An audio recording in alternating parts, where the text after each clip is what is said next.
Hello, beautiful souls, and welcome back to Evolving with Kylie, where we grow in self-awareness, reclaim our power, and live more intentionally. Have you ever held a grudge and noticed that it drains you, even when the person isn't around? Here's what's really happening in your body and your energy field when you're not able to let go. When you hold on to resentment, anger, or hurt towards someone, you're not just thinking about them, you're carrying the emotional charge they triggered within you. Point number one, the emotion stays alive and active in your system. So for example, I had the abandonment/rejection wound. So what I noticed from my past experiences with people was that I was noticing how some people would just ghost me, okay? Whether a coworker or a friend. And these situations would always trigger that already active emotional wound within me. And at the time, I didn't know any better. And I would blame the other person. Now, for example, somebody from my past, somebody that I worked with, I had a relationship with, and after a while, this person just stopped treating me the same, stopped treating me nicely, stopped giving me attention fully, just didn't treat me like a friend anymore. And so this was really bothering me. And so naturally, I had confronted the person and asked them, well, is there something wrong that I did? Like, is there something going on between us? And the person at the time just said nope and acted as if nothing happened and that I maybe was wrong. And at the time, that's how I took it, that I was wrong. And moving forward, having to be around this person at work, and I allowed the way they treated me to trigger me. And at the time I didn't realize, and I was taking their actions personally. And every day when I went to work, it was very dreadful for me because I kept on feeling that rejection, abandonment wound, that emotion inside of me. And I wasn't able to detach from that and detach from her actions and look at their actions just as, well, this is them. They no longer want to be friendly with me. That is fine. I'm not going to take it personally. Okay? So then when that whole thing happened, I allowed that whole situation to really traumatize me. Even after I didn't work at this place anymore, what this person did to me, I held that emotion, that abandonment, that rejection which was mine to begin with. She just triggered that within me. I carried that story and that narrative of this person within me as if what happened to me was their fault. And actually, I ended up seeing this person in public one time, and I ended up almost having like a full-out panic attack, right? So this is what can happen if you take other people's actions personally and you don't recognize that they are triggering something already active within you. Like for myself, that abandonment and rejection wound, okay? Versus if I acknowledged it at the time, I would have just allowed that person to go about their day and just let go and think to myself, well, this person doesn't want to be friendly with me anymore. I'm not going to take it personal. I know that I didn't do anything. So I would have just been able to go to work and do my thing without taking it personally and carrying that emotion, that trigger within me. All right? So whatever you're feeling, whether it's anger, betrayal, disappointment, or that abandonment or rejection wound that I was carrying, that emotion remains active in your energy field, in all of your interactions on a day-to-day basis when you don't become aware of them.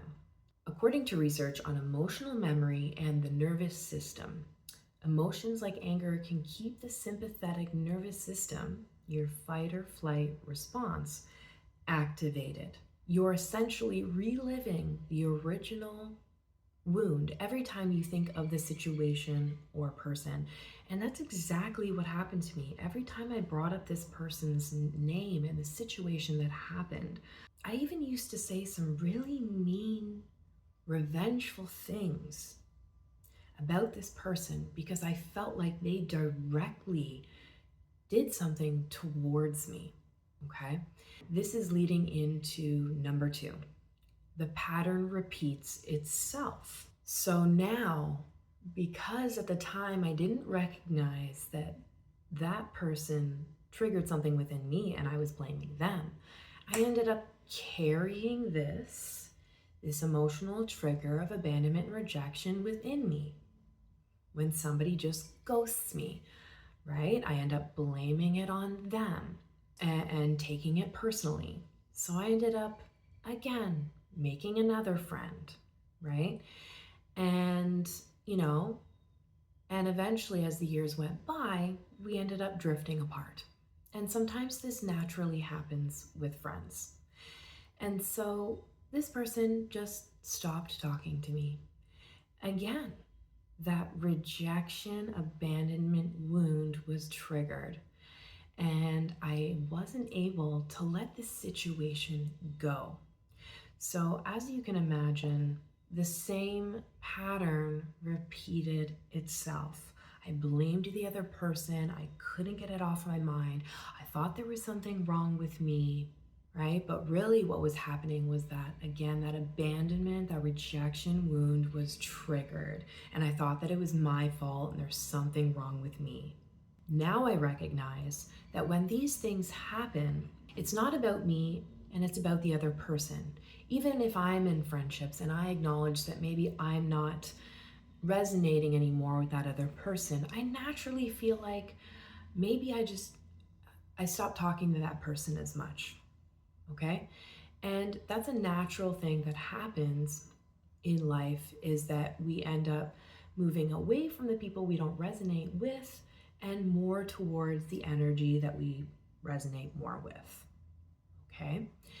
So if you haven't resolved the emotional charge within you, life will continue to bring you people and situations that mirror it, which was the case for me. And now I'm a lot more aware of this pattern from before. So why does this happen? Because your brain and body are wired to react based on past emotional blueprints, especially when you are not consciously aware of this happening. The amygdala, part of your brain, is wired to the brain's threat detection center. Doesn't know the difference between past and present. It just senses emotional similarity. So unless you become aware of the trigger and process it, you will keep on reacting from an unconscious automatic state. And number 3, it's not always about the other person. So in my case, I had that abandonment and rejection wound. And so this person or these people were only acting, their actions were reflecting an already active emotional trigger within me. Whether it's a past wound, or an unmet need or boundary we've ignored. When someone's behavior upsets you deeply, it's often an invitation to go inward and ask, what in me is being touched here? And here's what I have found to be helpful over the years of my growing awareness of my own emotional triggers. So in the moment when something triggers me, I can usually feel a surge of energy in my body that wants to react and fight, right? Because it's that survival mode, reacting, ready to defend. But really, I'm safe. Nothing's gonna happen to me. It's my emotional triggers being brought to the surface. So to acknowledge what happens acknowledge when that surge of energy comes through your body. And for me, when I acknowledge that, I'm like, this means that I need to walk away in this situation, away from this person, away from this situation in general, okay? So number one, acknowledge the surge of energy in your body, wanting to react, wanting to defend, fight, or flight. That's number one. Number two, walk away, okay? And when you walk away, you might be thinking in that moment, because you're triggered and you're activated to defend, you might think that you're right. So something in your mind might tell you, no, I'm right. I'm gonna turn around and tell that person what's good. Do not listen to that voice in that moment. I am telling you. Start to listen to the other awareness that's further away. You can barely hear it, but it's still there saying, walk away, Kylie, walk away. We will deal with this. We don't need to deal with it right now. Listen to that voice. And over time, you'll start to hear these different voices. The one voice that antagonizes you, tells you to go defend, and the other voice that says, we need to walk away and process this and calm down. Listen to that voice.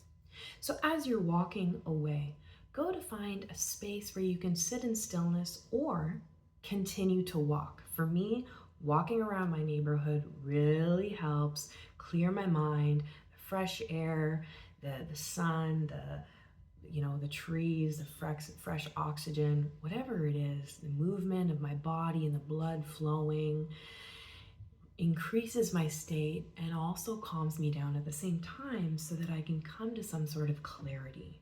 So you can also do this in stillness if you can sit down, whatever allows you to come to a more relaxed state of mind.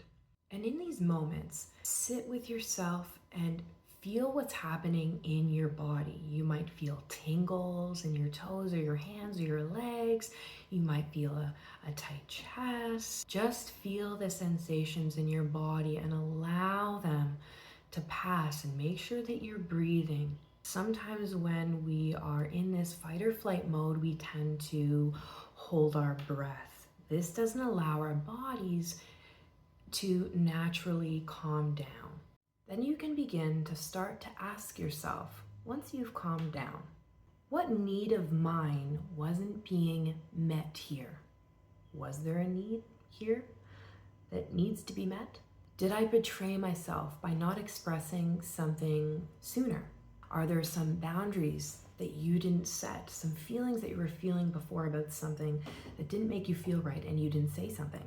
Or you can ask yourself, did they touch an old fear or insecurity within me?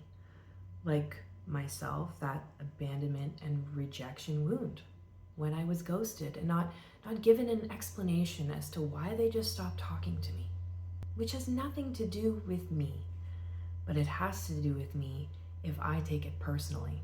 More often than not, I realized the trigger just wasn't about them. It was something in me asking to be acknowledged, healed, and released. When we stop pointing the finger outward and start getting curious inward, we reclaim our power.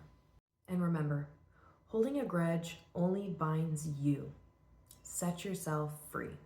If you enjoyed this video, be sure to check out the #1 mindset shift that set me free, from blame to inner power, linked above. Thank you so much for watching.